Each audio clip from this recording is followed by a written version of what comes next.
Bago daw tayo gumawa ng anumang uri ng desisyon pagdating sa investment, make sure it is a smart kind of goals daw po.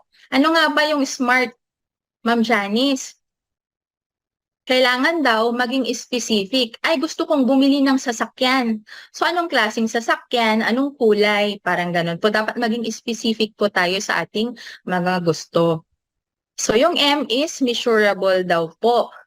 So, kaya gusto ko ng extra income. Magkano ba? Magkano yung gusto mong extra income na gusto mong ma-achieve? Parang ganon. So, gusto mo ba ng, gusto ko ng 50,000 a month. Ganon. So, kailangan dapat measurable siya. Next is attainable. Parang gusto kong magkaroon ng 1 million sa isang buwan. Attainable ba yun? Kaya bang gawin yun in a month? 1 milyon na kikitain? So, kailangan maging realistic din, tapos time-bounded po siya, yung ating mga goals.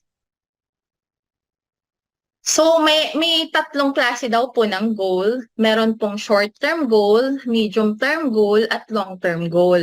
Sa short-term goal po, ito yung gagamitin mo ang pera within 1 to 2 years. So, ang safe na paglalagyan po dyan ng ating pera is sa bangko at sa mga bonds.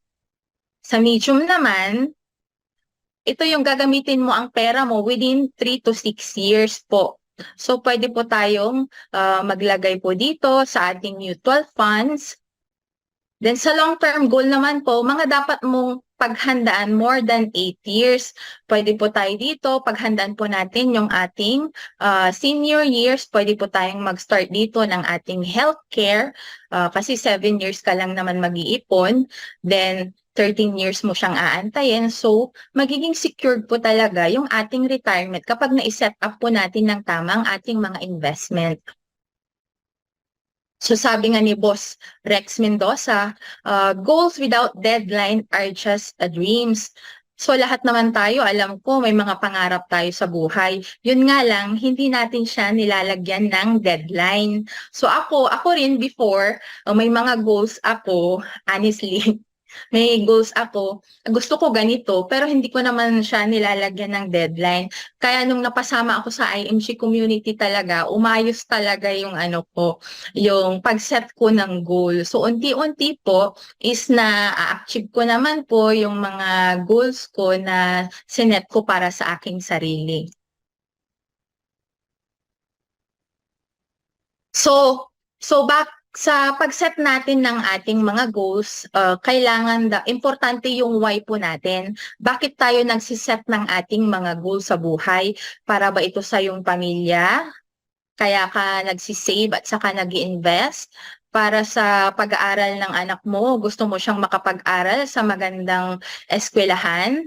Para bang yung why mo ba is makatulong ka sa mga magulang mo na gusto mo silang makapag-travel kasi medyo tumatanda na sila. So kaya dapat pag nag-ipon tayo at nag-invest para hindi natin nahuhugot kaagad yung mga sinisave at invest po natin, dapat may malalim daw tayong why. Dapat binibigyan natin ng pinaglalaanan talaga natin ng oras or kailangan maano natin sa sarili natin na itong inipon ko na ito is para sa future ng aking mga anak. Makatulong ako sa aking mga magulang. So ganun, para hindi tayo natitempt na parang kunyari nagkaroon tayo ng utang is huhugutin natin yung ating na-invest or naipon. Hindi po. Dapat malalim talaga yung why natin. Bakit tayo nag-iipon?